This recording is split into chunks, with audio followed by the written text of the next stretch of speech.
ಚರ್ಚೆಗೆ ಆಹ್ವಾನ ಕೊಟ್ಟರು ಅವರು, ನಾನು ಕೊಟ್ಟಿದ್ದಲ್ಲ. ಸಿದ್ಧ ಇದ್ದೀನಪ್ಪ ಅಂತ ಹೇಳಿದ್ವಿ.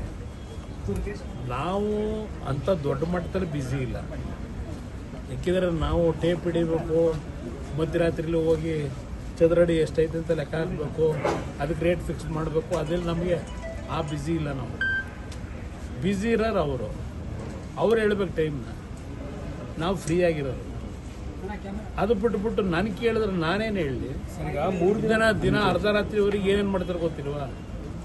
ದಿನ ಇಷ್ಟು ವಸೂಲಿ ಆಗಲೇಬೇಕು ಅಂತೇಳಿ ಅದೊಂದು ಫಿಕ್ಸ್ ಮಾಡ್ಕೊಂಡು ಅವ್ರು ಜೀವನ ಮಾಡೋರು. ಬ್ಯುಸಿ ಇರೋರು ಅವರು. ಪಾಪ ಒಂದೊಂದು ಸೆಕೆಂಡು ಅವ್ರಿಗೆ ಇಂಪಾರ್ಟೆಂಟ್ ಇದೆ. ಅವ್ರು ಹೇಳ್ಬೇಕಪ್ಪ ಡೇಟ್ನ. ಬರಲಿ ಅಲ್ಲಿ ಈಗಿರನ್ನೇ ನಾನು ಹೇಳೋದು ಬೇಡ. ನಮ್ಮ ಮಾಗಡಿ ಮಂಜು ಬಾರಪ್ಪ ಇಲ್ಲೇ ಚರ್ಚೆ ಮಾಡೋಣ ಅಂತೇಳಿ ಬರಲಿ. ಜನಗಳ ಮುಂದೆ ಚರ್ಚೆ ಆಗಲಿ. ಅಲ್ಲಿರೋ ಜನಗಳ ಮುಂದೆ ಚರ್ಚೆ ಮಾಡೋದಕ್ಕೆ ನಂದೇನು ಅಬ್ಜೆಕ್ಷನ್ ಇಲ್ಲ. ಅಲ್ಲಿರೋ ರೈತರು ಕೂಡ ಹೇಳ್ತಿದ್ದಾರೆ, ನಮ್ಮ ಜೊತೆ ಚರ್ಚೆನೇ ಮಾಡಿಲ್ಲ, ಯಾವ ಅಧಿಕಾರಿಗಳು ಬಂದಿಲ್ಲ. ನಾನು ಹೇಳಿದ್ದು ಅದನ್ನೇ ಬ್ರದರ್. ಅಲ್ಲಿ ಯಾವ ರೈತರ ಹತ್ರನೂ ಮಾತಾಡಿಲ್ಲ.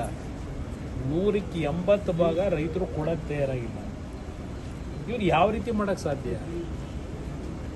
ನಾನು ಹೇಳ್ತಿರೋದು ಅದನ್ನೇ. 80% ರೈತರು ಒಪ್ಕೊಂಡಿದ್ದಾರೆ ಅಂತ ಅವರು ಎಲ್ಲಿ ಒಪ್ಕೊಂಡವ್ರೆ? ಯಾವ ರೈತರ ಹತ್ರ ಮಾತಾಡವ್ರೆ? ದಿನ ಈಗ ಒಂದು ಕೆಲಸ ಮಾಡಿ, ನಮ್ಮ ಚಾನಲ್ನವರೆಲ್ಲ ಬಂದ್ಬಿಡಿ, ಬೇಕಾದ್ರೆ ನಾನು ಒಂದು ದಿವಸ ಫ್ರೀ ಮಾಡ್ಕೊತೀನಿ. ಬೆಳಗ್ಗೆಯಿಂದ ರಾತ್ರಿ 8 ಗಂಟೆವರೆಗೆ ನಿಮ್ಮ ಜೊತೆಲೇ ಬರ್ತೀನಿ, ಹೋಗೋಣಂತೆ. ಅವರೂ ಬರಲಿ. ಜನಗಳನ್ನ ನೀವು ಕ್ಯಾಮ್ರಾ ಹಿಡೀರಿ ಪ್ರತಿ ಊರಲ್ಲಿ. ಪರ್ಸೆಂಟೇಜ್ ನಿಮಗೆ ಗೊತ್ತಾಯ್ತದಲ್ಲ, ಜನ ಒಪ್ಪಿಗೆ ಕೊಟ್ಟವರು ಇಲ್ವೋ ಅಂತ ಹೇಳಿ. ಇದು ಇರ್ತಕ್ಕಂಥದ್ದು. ಅದು ಬಿಟ್ಟಾಕಿ ಅವ್ರಿಗೆ ಏನು ಮಾಡ್ತಾರೆ ನೋಡೋಣ. ಈಗ ಪಾಪ ಭಾಳ ಸ್ಪೀಡಲ್ಲಿ ಅವ್ರಿಗೇನೋ ನೆನ್ನೆ ಅದೇಂಥದ್ದು 900 ಕೋಟಿದು ಅಲ್ಲೆಲ್ಲೋ ಇವರು ವಿಶ್ವದಲ್ಲೇ ದೊಡ್ಡ ಮಟ್ಟದೇನೋ ಮಾಡ್ತಾರಂತಲ್ಲ ಸೆಕೆಂಡ್. ಅವ್ರು ಏನು ಹೇಳೋರು ನೆನ್ನೆ? ಅದೆಂಥದ್ದು ಸಾಕ್ಷಿ ಗುಡ್ಡೆ ಬಿಟ್ಬಿಟ್ಟು ಹೋಯ್ತೀವಿ ಅಂದವ್ರೆ. ಸಾಕ್ಷಿ ಗುಡ್ಡೆನ ರೆಡಿ ಮಾಡಿ ಬಿಟ್ಟು ಹೋಯ್ತೀವಿ ಅಂದವ್ರೆ. ಅಂದರೆ ಹೋಗಕ್ಕೆ ತಯಾರಾಗವ್ರೆ, ಗಂಟು ಮುಟ್ಟ ಕಟ್ಕೊಂಡು ಹೋಗಕ್ಕೆ ತಯಾರಾಗಿದ್ದೀನಿ ಅಂತ ಅಲ್ವಾ ನೆನ್ನೆ ಹೇಳಿರೋದು. ಅಲ್ಲಿಗೆ ಮುಗೀತದೆ ಅಂತ ಅವ್ರ ಬಾಯಲ್ಲೇ ಬಂದಿದೆ. ಅದು ದೇವರೇ ನೋಡ್ತಿರೋದು. ಅದರಿಂದ ಇವ್ರ ಬಗ್ಗೆ ಅಷ್ಟು ಸೀರಿಯಸ್ ಆಗಿ ತಗೊಳ್ಳೋದ್ರಲ್ಲಿ ಏನು ಅರ್ಥ ಇಲ್ಲ. ನಾನಂತೂ ರೆಡಿ ಇದ್ದೀನಿ. ಅವರು ಫ್ರೀ ಮಾಡ್ಕೊಂಡು ಪಾಪ ಹೇಳಿದ್ರೆ ಬೇಕಾದ್ರೆ ಹೋಗೋಣ ಅಂತ ಜನಗಳ ಹತ್ರ ಚರ್ಚೆ ಮಾಡಿ. ಈಗ ಅವ್ರ ಸಮಯ ಡೇಟು ನಿಗದಿ ಮಾಡಿದ್ರೆ ನೀವು ರೆಡಿ ಇದ್ದೀರಿ ಸರ್? ಯಾವುದೇ ನಂದೇನಿಲ್ಲಪ್ಪ, ನಾನು ಯಾವಾಗ ಬೇಕಾದ್ರೂ ಬರ್ತೀನಿ, ಫ್ರೀ ಇದ್ದೀನಿ. ನನಗೇನಂತ ದೊಡ್ಡ ಮಟ್ಟದ ಕೆಲಸ ಏನಿಲ್ಲ. ನಮ್ಮ ಇಲಾಖೆ ಸಣ್ಣದು, ಅಲ್ಲೇನು ನಾನೇನು ದೊಡ್ಡ ಕ್ರಾಂತಿ ಮಾಡಬೇಕಾಗಿಲ್ಲ. ಕ್ರಾಂತಿ ಮಾಡೋರು ಅವರು ಬ್ಯುಸಿ ಇರ್ತಾರೆ. ಬಂದ್ರಪ್ಪ ಒಟ್ಟಿಗೆ ಹೋಗೋಣ. ಸರ್, ಈಗ SIR ಬಗ್ಗೆ ಸಭೆ ಮಾಡ್ತಾ ಇದೆ ಸರ್ ಕಾಂಗ್ರೆಸ್, ವಿರೋಧ ವ್ಯಕ್ತಪಡಿಸಿ. ಈಗ ಅವರಿಗೆ ನೋಡಿ, ಅದೆಂಥದ್ದು ನಿಮ್ಮ ಜೀರಾಮ್ಜಿದು ಒಂದು ನಡೀತು, ಅದೊಂದು ಸ್ವಲ್ಪ ದಿವಸ ಮಾಡ್ಕೊಂಡು ಈಗ ಇದಕ್ಕೆ ಹೊರಟವ್ರು ಅಷ್ಟೇ. ಅದ್ರದ್ದು ಏನು ಮಾಡ್ಕೊಂಡ್ರೆ ಈಗೆಲ್ಲ ಒಪ್ಪಿಗೆ ಕೊಟ್ಟವ್ರೆ ಅಂತೇಳಿ ಇದೆಲ್ಲ ಪತ್ರಿಕೆಯಲ್ಲಿ ನೋಡೋದಪ್ಪ. ಇವತ್ತು ಈ ಹೊಸ ಸ್ಕೀಮ್ಗೆ ಮನ್ರೇಗಾ ತೆಗೆದು ಹೊಸ ಸ್ಕೀಮ್ ತರಲಿಕ್ಕೆ ಒಪ್ಕೊಂಡವ್ರು ಕರ್ನಾಟಕನೋ ಅಂತೇಳಿ ಒಂದು ಪತ್ರಿಕೆಯಲ್ಲಿ ಬಂದಿರೋದು ನೋಡಿದೆ ಅಷ್ಟೇ. ನಾನು ಹೇಳೋದು ಇವರಿಗೆ ಮಾಡೋಕ್ಕೆ ಜನ ಕೆಲಸ ಕೊಟ್ಟರು, ಕೆಲಸ ಮಾಡೋ ಒಂದು ಮನೋಭಾವ ಇಲ್ಲ. ಸುಮ್ಮನೆ ಯಾವುದೇ ವಿಷಯಗಳು ಡೈವರ್ಟ್ ಮಾಡೋದು. ಈಗ ನೋಡಿದೆ ಪ್ರತಿನಿತ್ಯ ದಿನ ಪತ್ರಿಕೆ ಅದು ಎಷ್ಟೋ ಕೋಟಿ ಖರ್ಚು ಮಾಡಿದ್ದೀವಿ, ಅದು ಮಾಡಿದ್ದೀವಿ ಅಂತ ಹೇಳ್ತಾರೆ. ಈಗ ಮೊನ್ನೆ ನೀವೇ ಬರ್ತಿದ್ದೀರಲ್ಲ ಅಕ್ಕಿ ವಿಷಯದಲ್ಲಿ, 2 ತಿಂಗಳದ ಅಡ್ವಾನ್ಸ್ ಆಗಿ ಕೇಂದ್ರ ಸರ್ಕಾರ ಅಕ್ಕಿನ ಕೊಡೋದಕ್ಕೆ ಕರ್ನಾಟಕಕ್ಕೆ ತಗೊಳಕ್ಕೆ ಹೇಳವ್ರೆ ಅಂತ. ಈಗ ಅಕ್ಕಿ ಕಾರ್ಯಕ್ರಮ ಬಡವರಿಗೆ ಹಸಿವು ನೀಗಿಸ್ತಾ ಇರೋದು ನಾವು ಅಂತ ಅಡ್ವರ್ಟೈಸ್ಮೆಂಟ್ ಕೊಡ್ತಾರೆ. ಕೇಂದ್ರ ಸರ್ಕಾರ ಕೊಡ್ತಿರೋ ಅಕ್ಕಿ ಇವ್ರು ಹಂಚ್ತಾವ್ರು ಅಷ್ಟೇ ಅಲ್ವಾ ಇರೋದು ಪರಿಸ್ಥಿತಿ. ರಾಜ್ಯದ ಸಾಕಷ್ಟು ಭಾಗಗಳಲ್ಲೂ ಕೂಡ ಈಗ ಕೇಂದ್ರ ಸರ್ಕಾರದಿಂದ ಬಂದಿದೆ, ರಾಜ್ಯ ಸರ್ಕಾರದ ಬಂದಿಲ್ಲ ಅಂತ ಪ್ರತಿಭಟನೆಗಳಾಗ್ತಿದೆ. ಈಗ ನಡೀತಿರೋದೇ ಅದು. ಈಗ ಮೊನ್ನೆ ತುಮಕೂರದಲ್ಲಿ ಒಂದು ಸಭೆ ಮಾಡಿದ್ರಲ್ವೇ, ನಮ್ಮ ಹೆಸರುಗಳನ್ನ ಯಾಕೆ ಹಾಕೊಂಡಿದ್ರು ಇನ್ವಿಟೇಷನಲ್ಲಿ?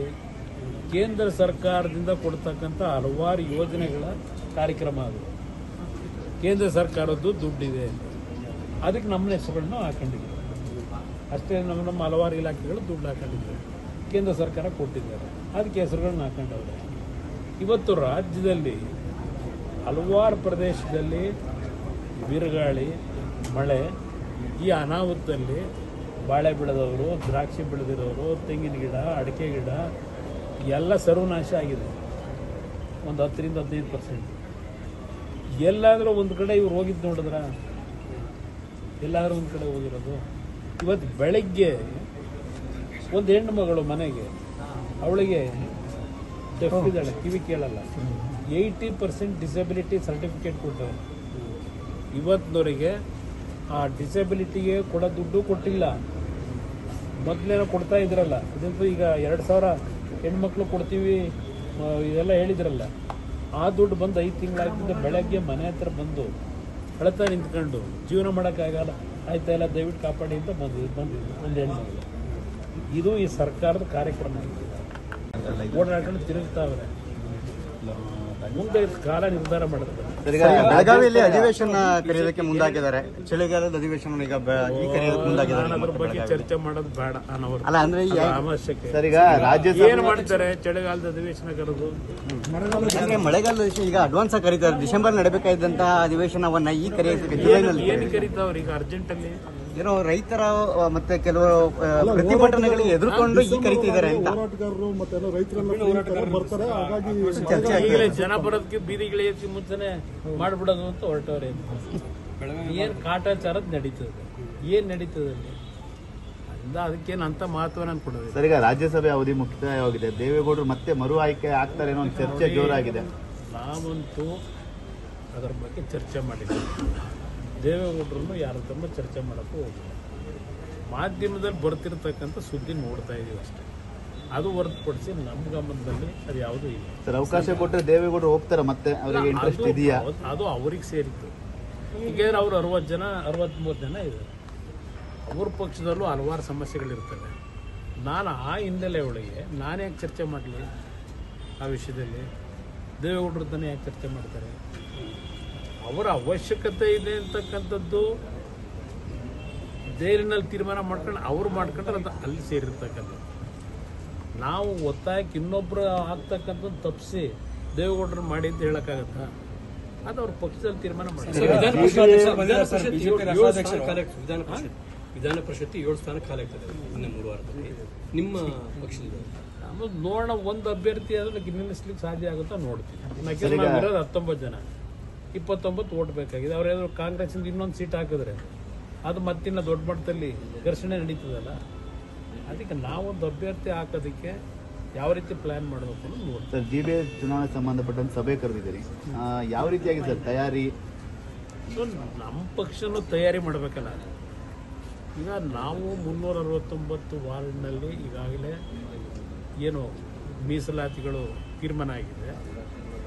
ನಾವು ನಮ್ಮ ಪಕ್ಷದ ವತಿಯಿಂದ ಯಾವ್ಯಾವ ಕ್ಷೇತ್ರದಲ್ಲಿ ಅಭ್ಯರ್ಥಿಗಳು ಚುನಾವಣೆಗೆ ನಿಲ್ಲಬೇಕು ಅಂತಕ್ಕಂಥದ್ದು ಇವತ್ತು ನಮ್ಮ ವಾರ್ಡ್ನ ಅಧ್ಯಕ್ಷರುಗಳೇನಿದ್ದಾರೆ ಅವರ ವಿಧಾನಸಭಾ ಕ್ಷೇತ್ರಗಳಲ್ಲಿ ಅವರಿಂದ ನಮ್ಮ ಪಕ್ಷದ ಒಂದು ಶಕ್ತಿ ಏನು, ಎಷ್ಟು ಅಭ್ಯರ್ಥಿಗಳು ನಿಲ್ಲಕ್ಕೆ ತಯಾರಾಗಿದ್ದಾರೆ, ಇದೆಲ್ಲ ನಾವು ಮಾಹಿತಿಗಳು ಸಂಗ್ರಹ ಮಾಡಿಡಬೇಕಲ್ಲ.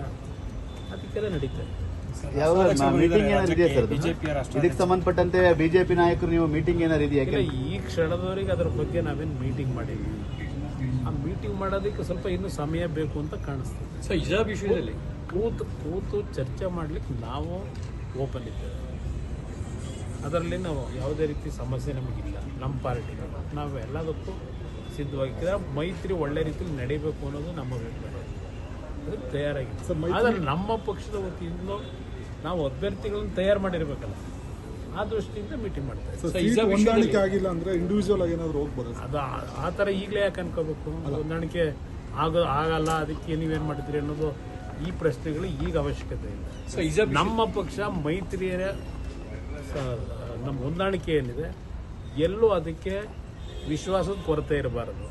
ಆ ನಿಟ್ಟಲ್ಲಿ ಏನು ತೀರ್ಮಾನ ಮಾಡಬೇಕು ಮಾಡ್ತಾರೆ. ವಿಷಯದಲ್ಲಿ ಮಧು ಬಂಗಾರಪ್ಪ ಮತದಾನ ಯಾವಾಗ ಬಿಡಿ, ಅದು ನಮ್ಮ ಪಕ್ಷ